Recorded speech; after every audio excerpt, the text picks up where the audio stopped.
በጣም ብዙ ሰው ራሱ ቢማርበት ብዬ የማስበው የሚነገረን ነገር ሁሉ እውነት እንዳልሆነ ኮንትራቱን መጀመሪያ ሲያመጡልን ከካምፓኒው የመጣውን ኮንትራት አይደለም ቀጥታ ይሰጡ ከካምፓኒው የመጣውን ሎጎ ምናምን አድርገው እዚህ ያለው ኤጀንሲ የራሱን ቀይሮ ነው የሰጠን። እዛ ላይ ሪያሊቲውን ነገርክ ነው። ካመንከበት ትሄዳለህ፣ ካላመንከበት አትሄድም። እነዚህኞቹ ደግሞ ገንዘባቸው ስለሆነ አሳምነው መላክ ነው የሚፈልጉት። ስለዚህ እዛ ላይ የተጻፈውን ነገር በሙሉ ስታየው ሌላ በቃ የፋንታሲ ወርልድ ሄደህ ምናምን የምታስበው ገና ከዚህ ቪዛ ሳይመጣ በቃ በአመቱ የምትሰራውን ቤት የምትገዛውን መኪና ምናምን የምታስበው። ግን እንደዛ አይደለም። ምን እንደተፈጠረ ልንገርህ። ልክ እኛንን አፕላይ አድርገን ፓስፖርታችንን ማለት መሰናክል ፓስፖርት ያወጣው ቀን ፓስፖርት ይጠፋ እንዴ ከኢሚግሬሽን ተቀብዬ እቤት ስደርስ ታክሲ ውስጥ ይዋሉ። እዛ ግን ፎቶ ተነስቶ ምናምን ተልኳል ቁጥሩ ምናምን ቪዛ ሊሰራ እቤት ስደርስ የለም። አገኘኸው ወይስ የለም? በቃ እንደገና ሌላ ወጥቶ የወጣው ቁጥር እንደገና ተሰርጎ ቪዛው እንዲሰራ እንደገና ተልኮ ምናምን ነው። በቃ ተስፋ ቆርጬ አልሄድም በቃ ብዬ ልክ እሱ ሆኖ ቪዛ እየጠበቅኩ መኪና አደጋ ደረሰብኝ። ሌላ ደግሞ ከጓደኛዬ ጋር ከቶታል ወደ ዘነበ ወርቅ ወክ እያደረግን ይህ መዝሙር አዳምጠዋል ብለው ትዝ ይለኛል። የምርትነሽ አኑሮኛል የሚለው መዝሙር የወጣበት ሰዓት ላይ ልክ ጆሮዬ ውስጥ አደርገው ነው ማስታወሰው። ከዛ በኋላ አላውቅም። ስትነቃ ሆስፒታል ስነቃ አለርት ሆስፒታል ነኝ። የሆነች ነርስ አልቆም ብሏ ጣቷን መሀል አናቴ ውስጥ ከታ ቆማለች።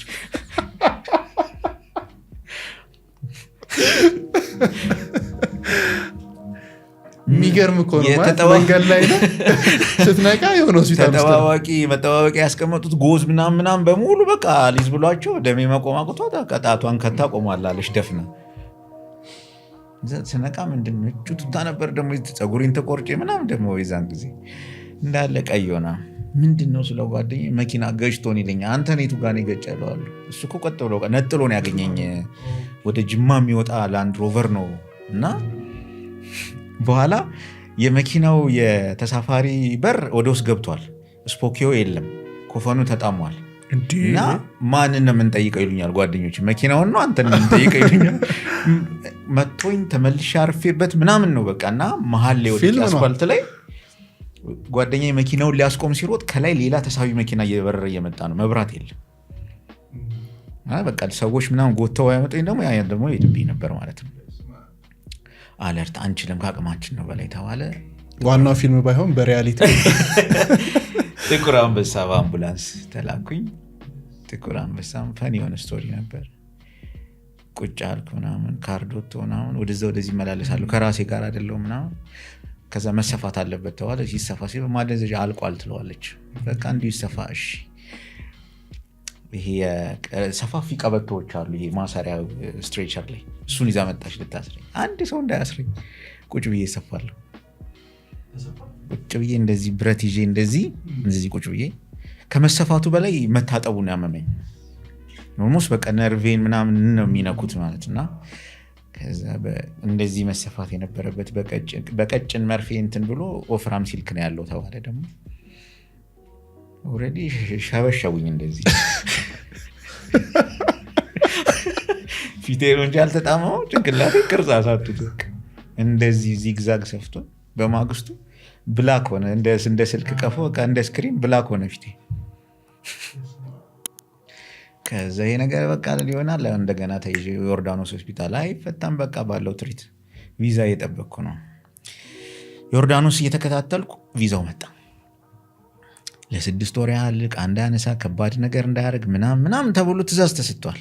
አንተ ሌላ ሀገር ልትሄድ በተአምር ይሄንን እድል ካሳለፍኩ አብሬያቸው አልኖርም ብዬ አምጬ ቁስሌ ሳይደርቅ ነው የሄድኩት። እዛ ስሄድ ረጅም ጊዜ ይነስረኝ ነበረ፣ በጣም ነስር ነበረኝ። ሸፍኜን ሁሉ ነገር ደህና እንደሆንኩኝ ምናምን ሲነስረኝ ዞር እያልኩ ምክንያቱም እነሱ እንደዛ ካየሁ ወዲያው ነው እንትን የሚሉት። ሜዲካል ቼክ የሚያደርጉት እነሱ የሳምባ ምናምን የውስጥ ደዌ ምናምን ካለበት ምናምን እሱን ኤችአይቪን ጨምሮ እንትን ያደርጋሉ። ይሄ ቁስልን ስለሆነ ኦልሬዲ ኮፍያ ምናምን አድርጌ እንትን ህመም አልነበረ?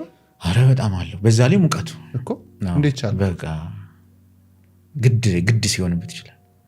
ምን ነበር ከራስ ጋር የምታወራው? ምንም በቃ እኔ እንደውም ከቁስሉ በላይ የተነገረንና ሲሄድ ያየሁት ነገር ነው እንድመለስ ሲገፋፋኝ ነበር።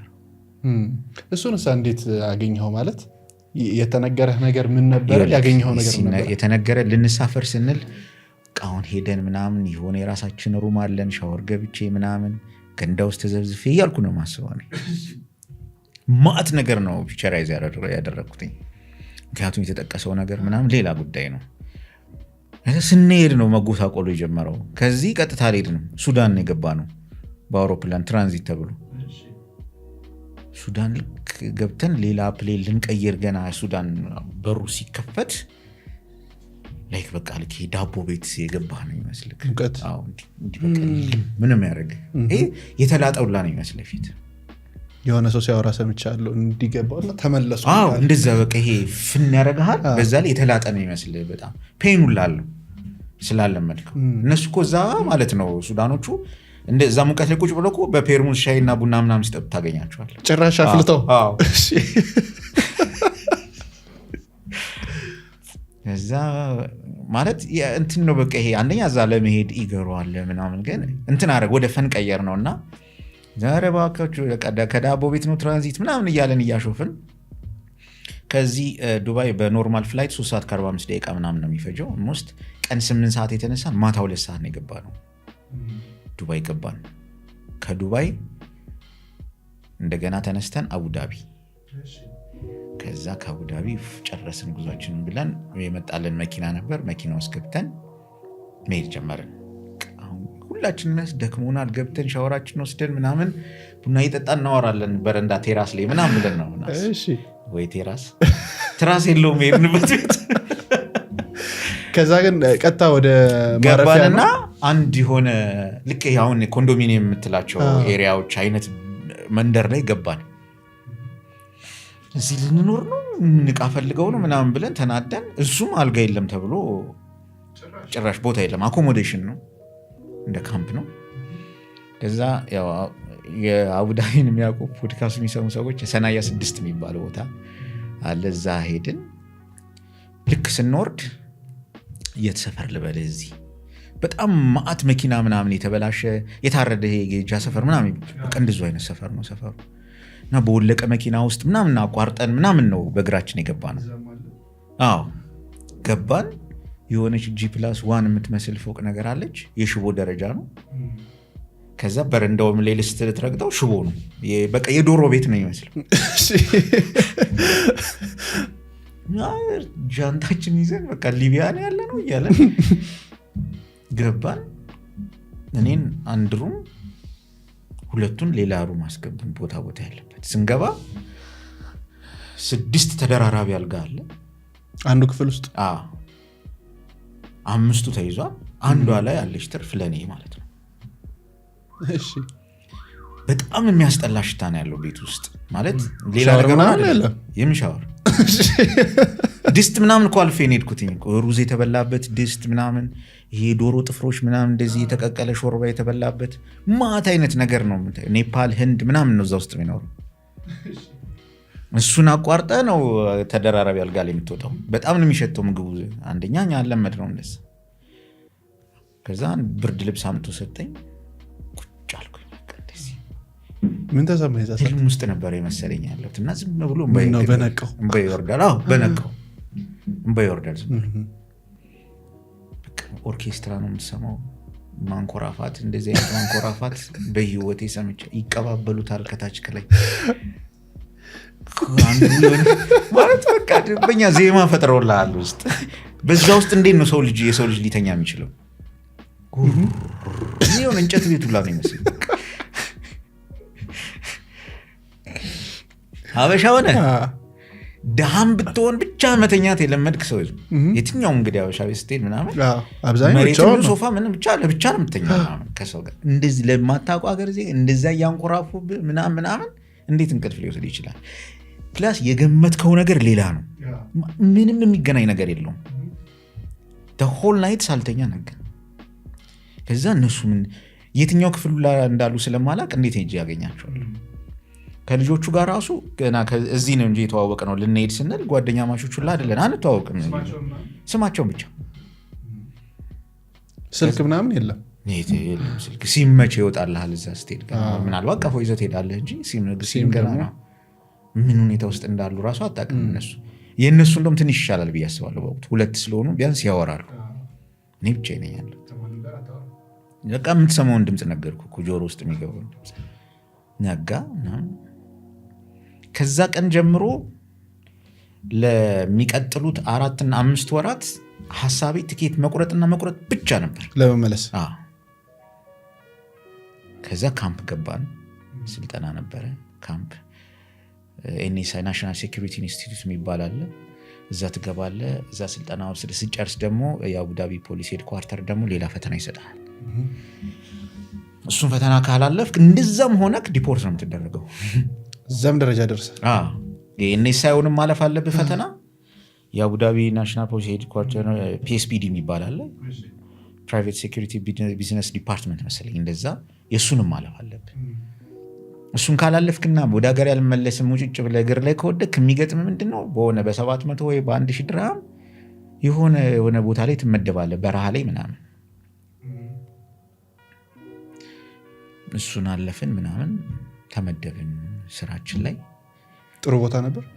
እኔ አጋጣሚ የደረሰኝ አልራሃ ቲያትር የሚባል አለ። የሼኩ የዛ የአቡዳቢ የሼኩ የፕራይቬት ቲያትር እንትን ነው። በየአመቱ ገልፍ ሀገራቶች በሙሉ የግጥም የምናምን የስነ ጥበብ ውድድር የሚደረግበት ቦታ ነው። በጣም ጥብቅ ቦታ ነበር። እዛ ነው መጀመሪያ። ይሄ ኪነ ጥበብ አለቀቀ በቃ ሁሉ መድረክ ላይ ሆነ። በሱ ጥናናለሁ። በቃ ሳየው መቀመጫ ባዶ አዳራሽ ምናምን መድረክ ላይ ወደዛ ወደዚህ ላለው ምናምን። በስንት ጊዜ ይዘጋጅ ነበረ ፕሮግራም? በየአመቱ ነው የሚዘጋጀው። ከዛ ውጪ በየተወሰነ ጊዜው የሆነች ፕራይቬት ፕሮግራም ይኖረዋል። ሌላ ጊዜ ባዶ ነው። ከዛ ግን ስቴጁ በየ2 ወሩ ምናምን ነው የሚቀየረው። ስቴጅ እኔ በጣም የሚገርም በቃ ማለት እያንዳንዱ ነገር በሪሞት የሚሰራ ስቴጅ ነው የሚሰራው። ፈርሶ ነው የሚሰራው ስቴጁ በየፕሮግራሙ። ይሄ መጠገን እንትን ማውረድ ምስል አቆምና ፈርሶ ሙሉ ስቴጁ እንደ አዲስ ከቤዝመንት ጀምሮ የሚሰራው ለየፕሮግራሙ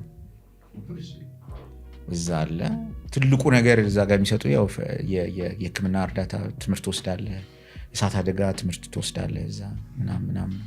አርቲፊሻል እሳት 4 ምናምን ፎቅ ላይ ተለቆ ምናምን ይኸውልህ ሴኩሪቲ የሚለው ጽንሰ ሀሳብ እሱ ጋር ይመጣል። ለምሳሌ እና ለምዶብኝ እዚህ ሀገር ከመጣሁ በኋላ የሆነ ቢልዲንግ ውስጥ ገባ እሳት ማጥፊያ ኤክስፓየር ዴታ ያለው ምናምን እዚህ ጭራሽ ተረስተዋል መኖራቸው። ኤግዚት ምናምን ብሎ የሚያሳይ በመስታወት ውረድ ነው ማለት ታች ነው የምታየው። የኤመርጀንሲ መውጫ የሚለው ቀስት የሚያሳይ ስትሄድ መስታወት ነው የሚገጥምህ እዛ ጋር ምናምን እና አንተ ከዛ ተቆልፏል መስታወቱ የለማ ወይ ሰብረህ ነው የምትወጣው። ግን ተለማ 5 ፎቅ ያለው አንድ ህንፃ ላይ እዛ ጋር ሴኩሪቲ ሆነ ከተመደብክ ኤቭሪ ፍሎር እነማን እንደሚኖሩ ማወቅ አለብህ። ኤቭሪ ፍሎር ከስንት ዓመት እስከ ስንት ዓመት እድሜ ያላቸው ሰዎች እንደሚኖሩ፣ ማን በሽተኛ እንደሆነ፣ ማን ጤነኛ እንደሆነ፣ ማን አቅመ ደካማ እንደሆነ ምናምን ኤቭሪ ዲቴል ማወቅ አለብህ። ቁጥራቸው ማወቅ አለብህ። ከዛ ስትፈተን እዛ ጋር የምታልፈው ኢቫኩዌሽን ፕላን ማዘጋጀት አለብህ ራስህ። ኢንኬዝ እሳት አደጋ ቢከሰት ፕላንን ታስቀምጣለህ። እንዲህ 4ኛ ፎቅ ያለው ሰውዬ 5ኛ ፎቅ ያሉት ሰዎች ሰፖርት ማድረግ ስለሚችል ከሱ ነው የምጀምረው። ታስተባብራለህ ምናምን መሮጥ አትችልም። እየተራመድክ በጣም ኩል ሆነህ ነው ነገሮች።